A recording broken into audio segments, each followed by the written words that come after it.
ஜகம் நீ அணுவான உலகின் அகலம் நீ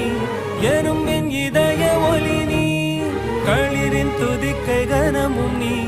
ஆயிரம் கை உண்டென்றால் நீ ஒரு கை தரக்கூடாதா